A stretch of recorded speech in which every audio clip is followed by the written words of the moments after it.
Hello everyone, welcome to Apti Plus Academy for Civil Services. There's a video on daily news and editorial analysis, which I'll be covering from the Hindu and Indian Express. It's the most important news and editorial of the day, that is relevant for both prelims and mains examination of civil services, will be discussed in this session. Let's get started with the news topic list. Today is 19th of November. The first important news, that is Center reintroduces draft digital data protection bill. After a lot of debate, the central government has withdrawn this draft bill. Now, finally, the revamped version of the bill has been proposed by the central government. Second, Odisha cabinet approved the port policy bill 2022. We'll see the detail how this policy is going to augment the overall port development for the Odisha. Third, Prime Minister called for impositions of costs to countries supporting terrorism. Fourth, India and Russia agrees for cooperations on counterterrorism. Counterterrorism is something which India has been advocating for in all the multilateral forum, and even talking precisely about the country like Pakistan and Afghanistan, India is concerned about that as well. The last is an editorial. Indian Air Force need a new doctrine. Apart from the news and editorial discussion, at the end of this video, there will be MCQ based questions. These questions will be based on current affairs that will help you for the upcoming prelims examination. So without any further delay, let's get started. And before I begin this session, those of you who are new to our channel, do not forget to subscribe Apti Plus Academy for Civil Services on YouTube. If you like this video, if you find this video informative and helpful, do press a like button. Starting the session with the first news, that is Center reintroduces the draft digital data protection bill, something important for general studies paper 2, under the subtopic government policies and intervention for the development of various sectors and issues arising from its design and implementations. So 3 months after the withdrawal of the digital personal data protection bill from the lower houses, the parliament, and this was actually withdrawn from the lower houses, the central government has now come up with a new draft that is seeking the views for the public. So initially this draft is also of the opinion that a comment from the public and the stakeholder is required. The draft digital protection data bill has now been released by the Ministry of Electronics and IT. The bill is supposed to outline the rights and duties of a digital Nagriks or the citizen that will be laying the process and rules for the data collection when it comes to companies. So there are something changes that has been proposed in terms of the rules and regulation when it comes to the companies. Also the restriction that will be imposed on that part. The exemption has also been provided to a larger extent. We'll see the detail on the later part of the video. Now, some active digital citizen populations की अगर बात करें India में, precisely there are 76 crore active digital citizen over the next coming years. This is the anticipations about the user base that is there in India, and it is expected to touch 120 crore by the populations.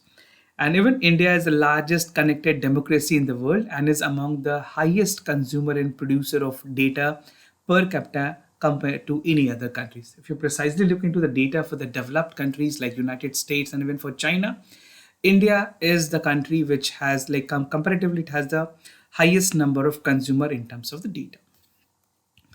Now, some penal provisions that is a part of the new draft, the revamped draft. The bill also imposes the heavy penalties for the violations of any provisions of the legislation that will be decided by the Data Protection Board established by the new law. However, the order can be broadly challenged in the High Court. So the jurisdiction for adjudication and grievances of any cases arising of it will be under the ambit of the concerned High Court. Now, 7 principles of the bill are envisaged under the proposed bill. The first call for the uses of personal data by the organization that must be done in a manner that is lawful, fair, and the individual concerned should be there. The bill particularly should be focusing upon the transparency and it concerns to an individual. So this is more or less where individual is concerned and the transparent manner is being promoted. Second principle is calling for the personal data that must be used for the purpose which is called how it will be collected, because collection of data, if you see the Aadhaar issues, Supreme Court has categorically stated in its judgment KS Puttaswamy cases. I have categorically discussed this news several times. तो K S. Puttaswamy के judgment की बात करें, right to privacy को uphold की गई थी. This is very important judgment. If you are writing in mains paper, make sure you highlight this, right? So that was also the concern and the point when central government has formulated this draft bill. Now, the third principle called for the data minimizations. Fourth, put an emphasis on the data accuracy, and even when it's come to the data collection. So data accuracy as well as the other part of the collection will be something which will be pivotal. Now, the fifth principle called for how the personal data that is collected cannot be stored perpetually by default, and stored should be limited to a fixed duration. And even the government has called for a will and consent of an individual before a data is stored to any organization, right? After अगर law enforcement agency की बात की जाए, law enforcement agencies and for any investigation that is concerning the national security, the law enforcement agency has a power to secure the data. But if you're securing for data for any other purposes, this will be the violation of the fundamental right, which is already envisaged in the Indian Constitution. Now, the sixth principle notes that there has been some reasonable safeguard to ensure that no authorities or no unauthorized collections and processing of personal data will take place. So these are some of the core principles and ideas of the draft bill. If you're specifically writing this in mains examination and analyzing the draft bill, you have to highlight this all important principle. Finally, the seventh principle is that the person who has decided to purpose for the means and processing of the personal data should be accountable for such processing. So the responsibility lies the individual who is actually processing the data. So these were the 7 most prominent principles that has been highlighted through this draft bill.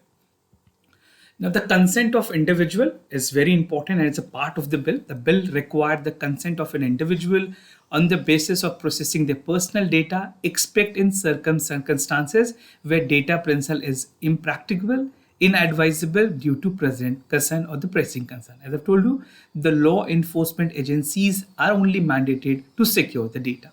Every request for the consent will be presented to the data principle is clear, plain language, and even an option to access the request for the consent in English or any language that is specified in the 8th schedule of Indian Constitution. As you know, if you have read Indian polity, आपको पता होगा Indian Constitutions के 8th schedule में पूरी languages की mention की गई है, right? The 22 languages which is specifically mentioned. So all the languages will be allowed for the data storage, and even an individual, if you want, apart from English, all other languages will be the part of it. The data principal shall have the right to withdraw from the consent, from basically to withdraw his or her consent anytime. Now, exemptions from the bill provisions. The bill also gives the power to the government to offer exemptions from the provision in interest of sovereignty, integrity of India in maintaining the public order. So when it comes to public order and even calling for the maintaining of national security, things will be taken into consideration. The revised bill has proposed the Data Protection Board of India that will be notified by the central government. So specifically DPB की बात की गई है, that is Data Protection Board of India, which will be the apex body regulating the entire data in our country. Before that, prior to that, in India, we do not have any authorization or any commissions or any regulatory body that is specifically looking for with the data protections. Now, the government could also exempt certain businesses from adhering the provisions, that is on the basis of the number of the users, volume of the personal data that is by the entity. There has been done doing with my startup in the country who has been compiled with the previous version, and the bill was too compliance intensive. So to sum up what we have discussed, basically what are the main provisions? The draft bill narrow the scope of data protection regime to the personal data protections. This is a welcome move by the industries and the stakeholders. This act applies to the personal data collected from the user online, and the data collected offline will be later digitalized. The act excludes the personal data processed by an individual for personal or domestic purposes, record personal data in existence for at least 100 years. So these are some of the important points, specifically important for both prelims and mains examination. Now, moving to the other news, Odisha Cabinet approved Pod Policy 2022, something important for General Studies Paper 3, under the subtopic Infrastructure, Energy, Port, Roads, Airport, and Railways. So recently, the Odisha cabinet has proposed number of policies that include the Port Policy 2022, and Port Policy was approved by the Chief Minister of Odisha, Mr. Naveen Patnaik, which aims for an holistic development of the marine ecosystem in the state. Odisha has a potential, it's a coastal region. So, port development in the region has a huge potential. The government is looking forward with an ambition where the port development should take place in the overall contribution to the state GDP and also contributing to the national GDP. Now, what is the aim of this policy? The policy aims to facilitate the integrated development of non-major ports and the inland waterways. The policy aims to provide a comprehensive guideline for integrated development of the non-major ports in inland and waterways of Odisha. As per the state government, the policy will facilitate the private sector investment in the maritime sector and also promote the coastal shipping, marine tourism, as well as multi-purpose harbour. The policy will help the Odisha government to emerge as a favorite investment destination in the country. Apart from Odisha, the state like Andhra Pradesh, Tamil Nadu, Kerala, Gujarat, and even to larger extent Maharashtra has this potential that they can further develop with a good port infrastructure. Now, ports in Odisha की अगर बात करें, currently there are 40 notified non-major ports, out of which the ports of Dharma at Gopalpur has been functional, and even the ports at Astaranga and Subarnakha mouth, that is Kanitika, has been currently under construction. The policy seeks to aid and promote the development of the port and also port-led industries through improved port linking infrastructure. If you talk specifically about India, see, the development of port has been a long journey for a country like India. Like the government has recently come up with the National Logistic Policy 2022, and this logistic policy will invariably call for the development of supply chain in India and even the part of the logistic that is involved. And in that particular case, if we talk about ports, that has a very important role to play in overall development of the logistic. Be it's a port logistic, be it's a retail logistic. So port is something which is a part of the mainstream development. Now, promotions of the other maritime ventures that will be the part of it, and this is inevitable, that will be done. So the promotions of marine tourism, multi-purpose harbor, induction of seaplane connectivity, because seaplane connectivity will also help the domestic basically industries to get connected and even reduce the time travel. The promotion will facilitate the creations of infrastructure and shipping and ship breaking and related activities. Greater focus has been there in adaptations of the latest technology, creating sustainable maritime development along the Odisha coast. So, to sum up all this, what actually has happened, the key decision by the Odisha cabinet, this took place in November 18 to ensure an holistic development of entire marine ecosystem. This will help integrated development of non-major ports, facilitate the public-private partnership, and if public-private partnership is there, there will be a lot of investment and even it will call for employment generation, right? So these are some of the potential that it can have. The development of port-led industries will be there, and to promote the coastal shipping, marine tourism, and multi-purpose hub. This particular news is specifically important for all the aspirants who are preparing for OPSC mains and prelims examination, and also you can use this as an example for the state-led development and case studies in the General Studies paper 3 as well.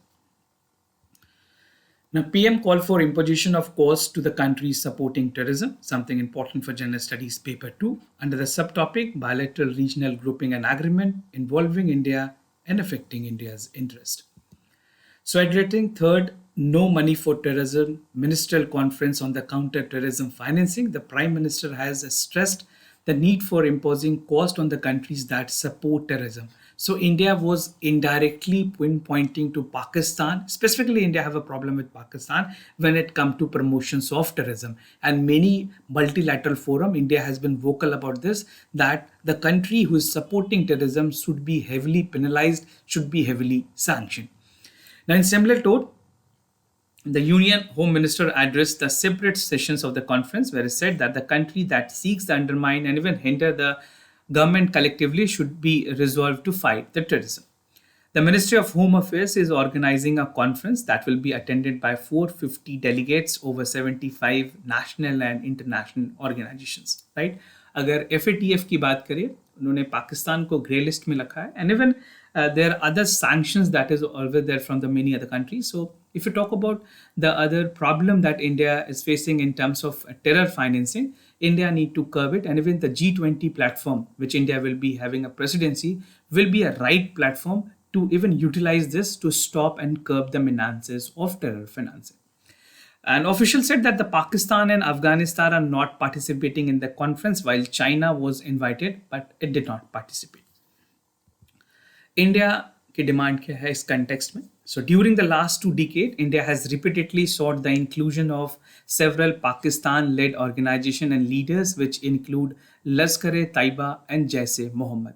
So these leaders were in the United Nations Security Council Resolution 1267 committee, but list proposals like vetoed by China as a permanent member of the council. India ने अपने proposals रखी थी, that was actually vetoed by China. China is a permanent member of the United Nations Security Council. There are 5 members in the UNSC. So if any country veto any proposal, that bill is not passed in the United Nations Security Council, right?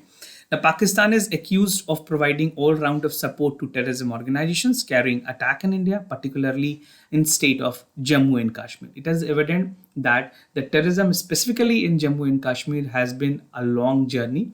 Even after the basically adaptations of union territories of Jammu, Kashmir and Ladakh, some normalcy has been prevailed, but this is something it will take a due process, and over the time the resolution can be provided. The Prime Minister said that certain countries support terrorism as a part of foreign policy that will offer political, ideological and financial support. Now, what is on the discussion agenda for this meeting? The major topics of the conference include the global trends in terrorism and terror financing, use of formal and informal channels for terrorism, emerging technology and terror financing, international cooperations to address the challenges in combating the terror financing. Terror financing is a very important topic for UPSC mains examination. Even you can get an analysis question on this part. Make sure you have ample points and ample fodder points to write a good answer. This discussion will also help you in aiding your answer. There are other multilateral forum also where India has advocated to stop terror financing. You should also use that example in your mains answer. Now, the countries that is worrying with most about the terrorism, if you specifically look down into the countries that has terrorism and worrisome for the country, which include Israel, they have reported higher number of cases with regards to terrorism and the menaces. Turkey, finance, Great Britain, Germany, United States of America, Belgium, India, Saudi Arabia, and Sweden. India and Russia agree for cooperations on counterterrorism at United Nations, something important for General Studies Paper 2 under the subtopic that is effect of policies and politics for developed and developing countries on India's interest and India's diaspora. Recently, India and Russia has held wide range of discussion with regards to the United Nations security agenda and agreed to deepen their cooperations on counterterrorism. And even UN has something, a multilateral forum that call for advocating all the grievances that is there by the India and Russia.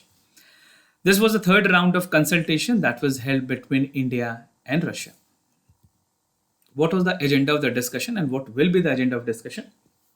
India and Russia held wide consultation discussion on the issues with regard to UNSC agenda and the recent development. If you specifically talk about India's interest on UNSC, India has been vocal about the part that India need a permanent membership and right? It has been a topic that was discussed like earlier also. India ने हमेशा ही UNSC की Security Council में permanent membership की बात की है. India is a member, not a permanent member. On a rotational basis, it used to be there. But a permanent membership will even call for a lot more benefits.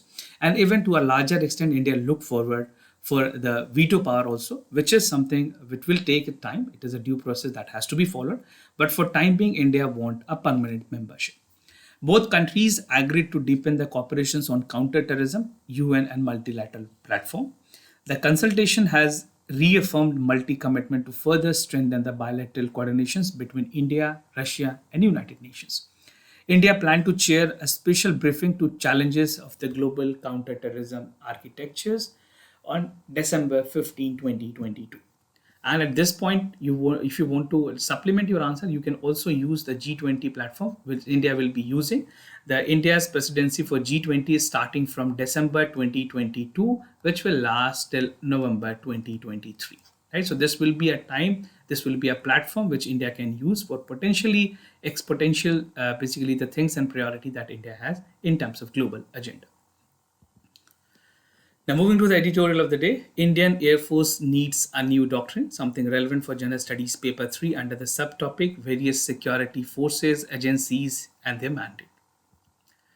So, in this editorial, what is the theme? So, talking about precisely the theme of this article, the themes focuses upon Indian Air Force roadmap. We'll look into the doctrine and Indian Air Force, how the doctrine is functioning, and what are the things that is essentially required to revamp the overall functioning of our armed forces, specifically the Indian Air Force, the domain of space and its potential, the new technology and human resources, and the way ahead. So there is a deafening upsurge around the pitch of Atmanirbhar Bharat in the field of defense inventory. India has been vocal about the part that when it's come to defense manufacturing, India look forward for Atmanirbhar, or basically the self-invention in terms of the defense sector. India has already been made progress in terms of developing of all the manufacturing capabilities. If you talk about the collaboration with Russia, Spain, so these are the development that has been there, but more impetus has always been there in terms of defense manufacturing.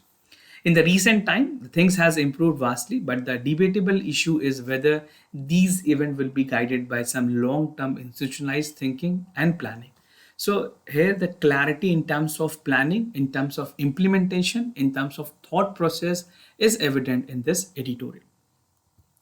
Now, doctrine of Indian Air Force की अगर बात करें, at this time the doctrine of Indian Air Force is a vintage that is reviewed and made public to guide the future development and the applications for the Indian Air Force or its power. The doctrine derives the technology. Given the ongoing advancement, Indian Air Force doctrine will spell out the meeting challenges in the mid-century. The forces of India, specifically the armed forces, the Army, Navy, and Air Force, has evolved to a larger extent. The advancement of state-of-art technology has augmented the overall performance of our defense forces. The technology has progressed exponentially. Artificial intelligence की अगर बात करें, machine learning की बात करें, this has been the part of the armed forces which has helped to augment the overall performances. We have some of the best missile system. We have some of the best aircraft. If we talk about Rafale was that imported from Spain. So these are some of the very good equipment that India already possesses in terms of its preparedness for any war, right? And the Indian Air Force doctrine must be acknowledged that the new technology must result in informative overload, which actually adventures the stress in human resources. The domain of space, the roles of missions of the Indian Air Force would have to reassess since the space is a major player in the future conflict. If you see the country like US, they have very advanced space security. If you see the war that took place for any other like assassinations that take place in Afghanistan or in Pakistan, US is so firm that they uses drone technology, right? So India need to have such level of excellence when it comes to the space sector. The weaponizations of the space must be accepted to the Outer Space Treaty notwithstanding. Conflicts down centuries have been advantage to accuse the forces to occupy the high ground. And the fact is that the nation economy improves to look the background beyond the borders, fuel, and its advancement.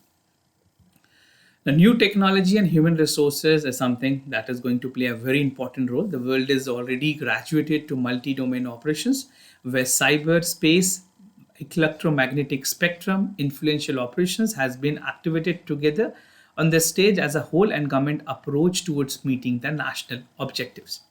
From the explorations of the Indian Air Force personnel to feel secure, they need to have a more psychological high ground, a motivation level of the personnel in terms of basically dedications towards the nation and even calling for to the border where the vocal for idea is something very important. So a psychological motivations for our personnel, specifically in the Indian Force, Armed Forces and Navy is something that is very important. Now, way ahead, how the roadmap should move. So first, that an Indian Air Force is not an about the fighter aircraft alone. It has a combat enable, aerial refuelers, airborne warning system, control system, transport, helicopter fleet, radar, communication system. These are some of the important components that actually compile the Indian Air Force. Indian Air Force is not only about the fighter aircraft or a personnel, it has a wholesome and umbrella of it that adds to an entire strength. Now, with India trying to cement the place of the regional power, reckoning the combat and support assets, it's also vital for humanitarian assistance that derive disaster important cogs the military diplomacy and foreign policy. The new enforced doctrine must cater these aspects of guidance of the policymaker. So once the stakeholders, the people concerned, the army personnel, the people related to this sector should be consulted, and government accordingly can formulate a policy which with policymakers, the policy making come from the government. So a prior consultation to the stakeholder will be a guiding factor in coming up with the overall policy for the Indian Air Force.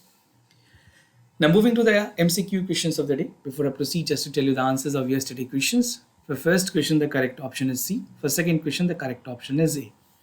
Today's MCQ for practice. World Sustainable Development Summit. It's an annual flagship summit which is organized by the organization called Greenpeace. The theme for 2021 summit is the redefining our common future, safe, secure environment for all. Even UPSC tend to ask a question in prelims that is an year or 2 year old. So I'm trying to just get you hand on this question so that you can have an edge over the prelims examination. Now, second is structure. That is a dynamic portal for job mapping of skill, Shramik and MSME and other industries across the country. That is micro, small and medium enterprises. The portal uses the algorithm and artificial intelligence tools that provide an analytical and skill training program for the summits.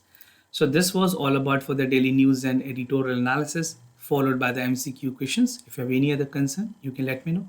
I'll be more than happy to assist you. For time being, I'm signing off. Thank you so much for watching this video.